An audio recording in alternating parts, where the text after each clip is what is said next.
Hey everyone, it's been a while, actually been 2 years since our last video upload, and a lot has happened in our life. A lot has happened. So, since it's quarantine time and we have a lot of time on our hands, we thought we'd like to update you guys on our family situation. Well, so I was pregnant in 2018, gave birth in 2019, and we have a beautiful daughter, Cherry, from that experience. But that experience has been nothing but interesting. Yeah, where to begin? So, obviously, we were planning on having kids, as evident by our previous videos where we give our future children names that we thought that we would give them. Thank God we did not go with any of them. But we did, well, as Sharu said, Sharu was pregnant in 2018 and we gave birth to a baby daughter.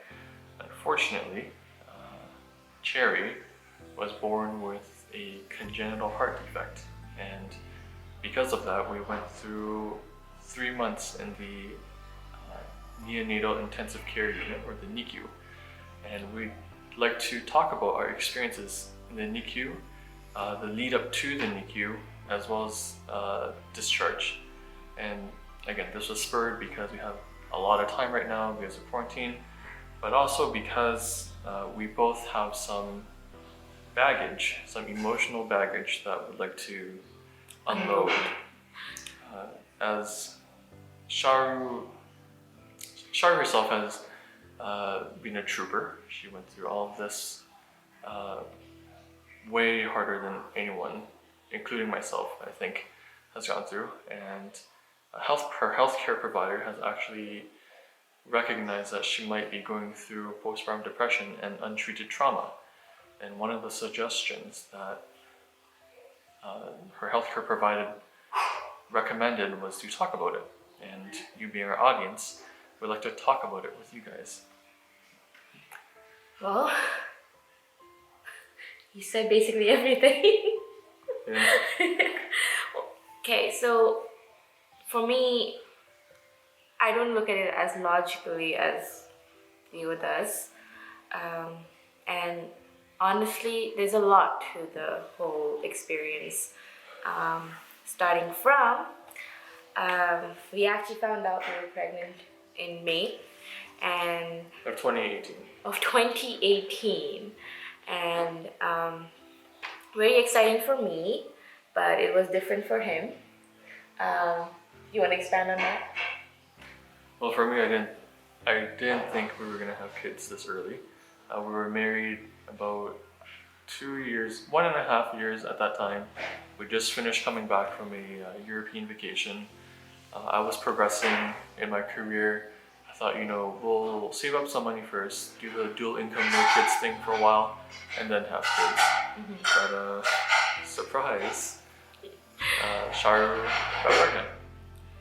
Which wasn't, I mean, for me it wasn't, I was scared, but I thought, hey, it's not bad. I mean, we were planning on having kids anyways. It's sooner than later, but it's okay. So suffice to say, I wasn't exactly thrilled, but because it did align with our life plans, I pretended to be happy for a bit. So that happened, and I was kind of annoyed at him, but it took a couple of weeks for him to kind of accept it, and then finally once he did, we started planning out, for our baby's arrival. We started buying things, preparing ourselves, Saving money. So the pregnancy progresses as usual, nothing spectacular.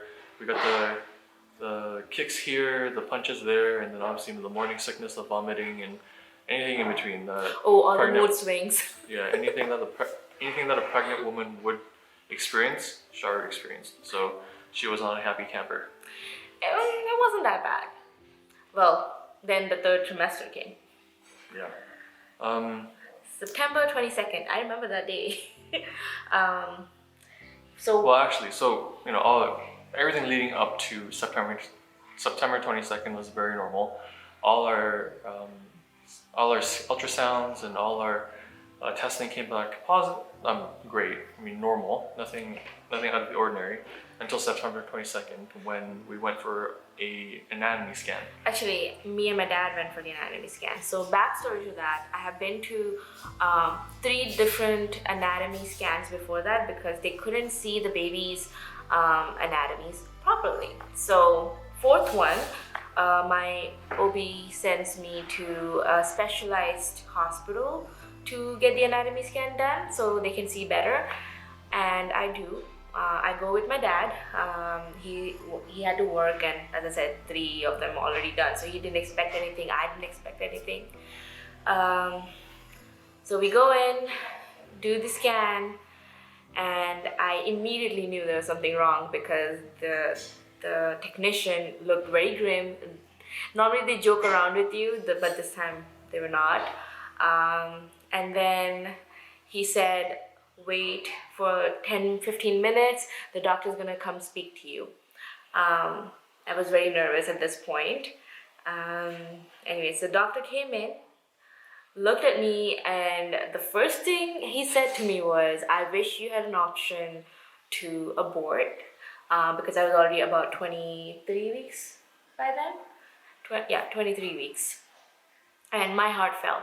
I was devastated. I was like, what is happening? Like, what did you see that is making you say that? And well, we found out that, he said that the baby has TGA, a transposition of greater arteries, where the arteries are switched.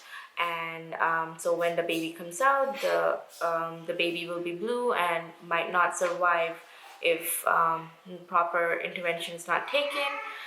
So at this point, I am crying, and my dad is telling me to calm down, and I immediately get out and I call Theo, and I tell him, you have to come to the hospital right now. They're going to do a fetal echo to see what is exactly happening in the heart of the baby, but you have to be here because I can't do this myself. So obviously the first thing I thought when Shar was telling me was, I want to punch that doctor in the face. Why would you tell that? Why would that be the first thing out of your mouth when you're diagnosing something as critical as this? At least have some bedside manner. The second of all, I felt really guilty. So if you recall, I just said like 2 minutes ago that I didn't want the baby. I thought I'll do the dual income no kids thing for a bit. Well, this completely changed my mind. There's nothing like having something of yours taken away from you and making you want it even more. It's silly to say, it's kind of childish, but for me at that point, I knew I wanted my child. I wanted my child to be healthy, to be well, and to have a very normal birth event. Oh, and we did talk about it. I mean, they did give us the option to do an elective abortion if we want to, but we had to get permission for that because we were so later in the pregnancy. And we talked about it, and both of us knew from the get-go that this was something we did not want to go through. We wanted to keep her, and then we went in for the fetal echo. Well, the fetal echo just confirmed everything. She did have the TGA, and she also had 2 other things, the holes in her heart. So in between the top and bottom chambers, she had an ASD and a VSD. So in relative to the whole thing, it's not that major, but it is a defect common with TGA. Yeah. Oh, and you have to also know TGA is a very rare defect that happens. But compared to in a CHD world, it's not as rare as. Okay, what is CHD?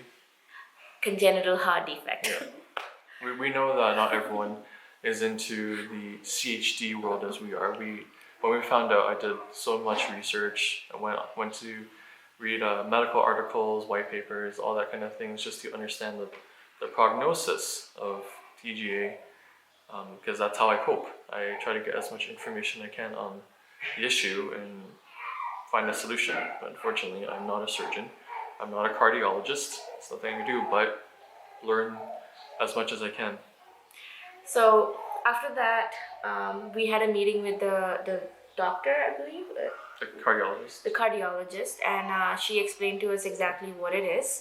And she also told us that this is something very treatable.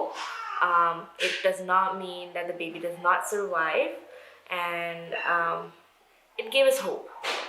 It made us think, okay, this is not something we have to be afraid of. We were very scared, by the way. So we She didn't downplay it. She didn't downplay the condition. Obviously, it is severe. If the procedure isn't done on the baby may only live a month, may live up to a year, but at the end of the day, oxygen does not get to the rest of the body. It's basically like two separate loops in your body where there's no oxygen exchange in your lungs because the arteries are switched. But our cardiologist did a really good job of calming us down, laying down, giving us some figures, giving us some percentages, and letting us know what to expect. And she was very nice too. She was very Much better calm. than the guy who told us that we should have gotten an abortion. So Exactly. So that happened. Went home. We cried a lot about it. We talked a lot about it. And well, we as time went by, we accepted it. we moved on. We moved on, and we went back to our buying things, preparing for the baby coming. In between, obviously because of this diagnosis, I had lots of appointments. All the fetal echo, all the ultrasounds. I would go and I have to wait in those. I would have to wait for those things that took such a long time, but I was glad to do them because I could see her anytime and every time. And one of the things that I picked up when we were shopping for our daughter was a book called Wish. Funnily enough, I found it out of pure coincidence. I was just, I think it was Marshall's or Winners, one of those stores. I was looking through the book section. I saw this book, and I don't usually pick books up to read, but for this one, it just caught my attention, and I took a read, and halfway through, I bawled like a baby in Winners, because the book is about. Actually, I'm not gonna tell you what the book is about. You should read it. You should read it. It's good for families or it's good for couples who are trying but aren't successful. But it's good for everyone, honestly. Yeah. And there's nothing wrong with reading a book that pulls at your emotions. But for me, mainly, it was it really kind of put into perspective what we were going through, because we always knew there was a chance that our daughter would not make it, and this book talked about that in a very cartoonish way. But at the end of the day, yeah, I cried. I bought the book, and I like to think that this book symbolizes what our daughter's pre-birth was like. But anyways, continuing on. From that tangent. That day finally came. I was getting induced at 39 weeks, so we went in. I got the call, we went in. It was a long wait for that induction to take place, but finally happened, and on January 31st, our daughter was born in the morning. It was 7:17. Despite what hospital records say, I looked at the clock the moment she was born. 7:17. She was beautiful. I got to see her for a second before they took her away to the room adjoining my labor room, to make sure that she can breathe, to make sure that she's getting enough oxygen, and various other things. He was with her. I was in the labor room still, it was pretty scary for me. But I knew also that this was the right decision, obviously, for her. So she needed to be taken care of. They did bring her back to me for about 5 minutes, I think, and we took a picture. I'm gonna post it right after this. Immediately afterwards, they whisked her away in a little incubator. to the hospital that she had to be in a children's hospital where we live. Yeah, that specialized in these complex cases. So yeah, it was really disheartening because our first child, we did not get to, do the skin to skin or the kangaroo care. Immediately afterwards, I followed Cherry, our daughter, to the children's hospital to make sure she was set up and alright. So that meant leaving Sharu alone behind in the hospital, which I felt really crappy about. I was okay with that because all I wanted was her to be okay and for him to be there with her because I did not want her to feel alone. Even though I know babies don't really know anything, but I still felt so guilty about her being alone in that situation. The hardest thing for me was wanting to pick her up, but not being able to because of all the tubes, because of all the needles. Everything that she was attached to, yeah, there was all the a machines. bunch of wires wired to her, just monitoring her vitals and giving her medicine to keep her Giving her stable. the best care, honestly. And I mean, I didn't even think about any of those things. I didn't even think about my birth plan because I didn't have any because, we knew not to expect a lot because she needed that care immediately as soon as she was born. And honestly, that's life, right? Like, it didn't happen and I felt bad about it, but I decided that my kid's health is the most important, and me not getting something is not that big of a deal, because I understand some moms do feel very strongly about this. I did feel strongly at the beginning, but not when it came to her, when I saw her. And then I guess in the evening, I was given a pass to go to her hospital. So me and him went and we saw her for the first time. And I'm gonna post a picture here. And it was heartbreaking to see her like that. It was very unnerving to see her like that. But We'll continue that in a different video. But yeah, that's pretty much the pre-birth of our daughter. In the next video, we're going to talk about the trials and tribulations that we went through to get her congenital heart defects corrected and taking her home. So stay tuned. It doesn't have a happy ending, so don't worry. But if you have any questions for us, let us know. There's obviously a lot of things that we didn't talk about because it's more emotional and personal things. But if you're going through this, just know that there's lots of support out there, and the doctors and the nurses involved are very knowledgeable about this thing and they know how to treat. So trust them when it comes to this. Yeah. Alright, we'll see you in the next video with more of this, our life, I suppose. Okay, until then, bye.